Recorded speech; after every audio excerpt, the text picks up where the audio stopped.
প্রতি ঘন্টার প্রোডাকশন লেখা দেন, টার্গেট ফিল আপ না হলে রিপোর্টিং বসকে জানানো। মনে করেন এই যে অপারেটর আছে, আপনার এই ঘন্টার টার্গেট ছিল ওনার বা ওভারঅল টার্গেট ছিল 250 পিস, আপনি টার্গেট মিট করছেন 200 পিস।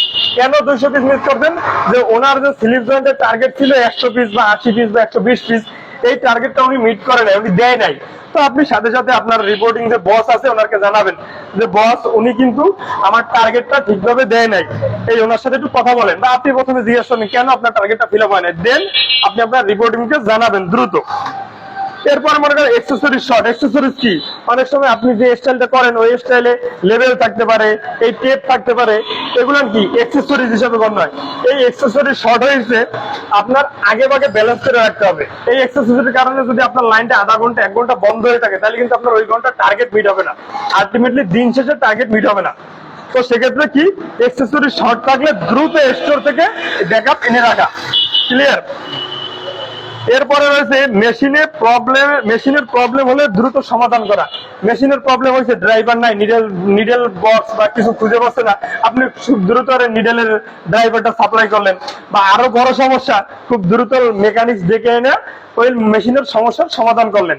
তাহলে কি হলো, আপনার লাইনের মেশিনটা কম সময় বন্ধ থাকলো এবং আপনি দ্রুত ব্যাকআপ করতে পারবেন। ক্লিয়ার? এই জন্য মেশিনের যে কোনো প্রবলেম খুব দ্রুত সমাধান করবেন এজ এ সুপারভাইজার হিসাবে, এটা আপনার দায়িত্ব।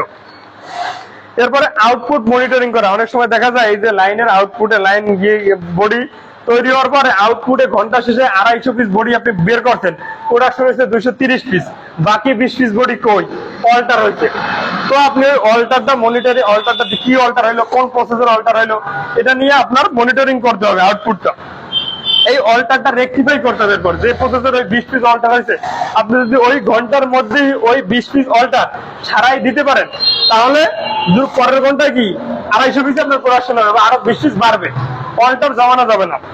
আর হলো দিন শেষে টার্গেট মিট করা। ওই যে সকালবেলা মর্নিং মিটিং করে আপনি বলছিলেন যে আমাদের আজকের দিনের টার্গেট 2000 পিস, এই 2000 পিস টার্গেট কি আপনার মিট করে যাইতে হবে। বাই চান্স যদি আপনি মিট করতে না পারেন, 100 পিস 50 পিস 200 পিস কম হয়েছে, অবশ্যই আপনার যে রিপোর্টিং বস আছে, সিনিয়র আছে, তাদেরকে লজিক্যাল কারণ বলা, অজুহাত দেওয়া যাবে না যে এই কারণে হয় নাই, স্যার বা বস আমি এই কারণে আজকে মিট করতে পারিনি, ইনশাল্লাহ আগামীকালকে এই টার্গেটটা 100% মিট করে দেবো।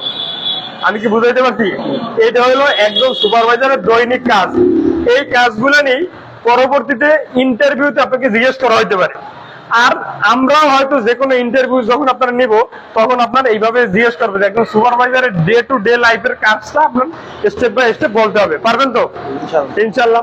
ধন্যবাদ। আপনারা যদি গার্মেন্টস ট্রেনিং সেন্টারে বা আমার এই ইউটিউব চ্যানেলে নতুন হয়ে থাকেন, তাহলে চ্যানেলটি সাবস্ক্রাইব করে দিবেন এবং পাশে থাকা বেল আইকনটি বাজিয়ে দেবেন, যাতে গার্মেন্টস রিলেটেড বা গার্মেন্টস সেক্টরে প্রমোশন পেতে যে ধরনের ভিডিও আমরা আপলোড করি না কেন, সাথে সাথে আপনি পেয়ে যান এবং দেখে উপকৃত হন। ধন্যবাদ। আসসালামু আলাইকুম।